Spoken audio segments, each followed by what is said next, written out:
Азыр болсо сиздерге презентацияга өзүбүз каалаган сүрөттү Google'дан болобу, өзүбүздүн сүрөттөр болобу кантип коебуз, ушуну сиздерге көрсөтүп бермекчимин.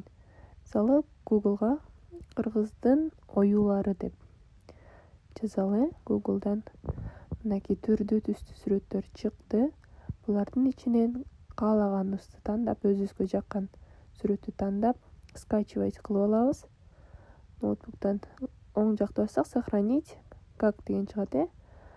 Бул сүрөттөрдү сактап коебуз. Мисалы, белгилүү эле бир загрузки деген файлга сактап алайын.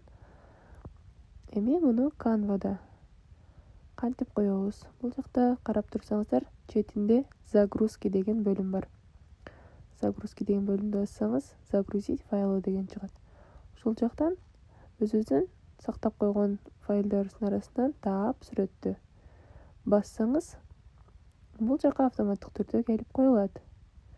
Мынакей сиздерге Google'дан сүрөттү Canva программасына кантип сактап, Google'дан болобу, өзүбүздүн папкадагы сүрөттөр болобу керектүү.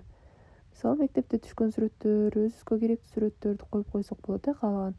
Ошондо ушу загрузки деген бөлүмүнөн өзүңүздөрдүн сүрөттөрдү кошсоңуздар болот. Мисалы, дагы бир мисал келтирейин.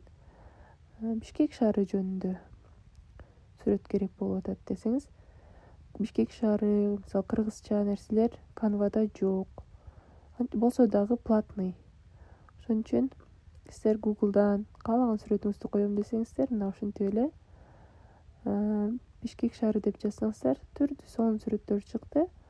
Ошол сонун сүрөттөрдү загрузкиге кирип, загрузить файлы кылып, бул жактан өзүңүз презентацияңызга каалаган сүрөтүңүздү кошо аласыз. Мынакей кандай сонун көрүнүш. Бул дагы силер үчүн бир кызыктуу сабак болуп калды. Өзүңүздөр каалаган сүрөтүңүздөрдү Google'дан көчүрүп, же болбосо өзүңүздүн файлыңыздагы сүрөтүңүздү презентацияга кошуп көрүңүздөр. Бул сиздерге тапшырма.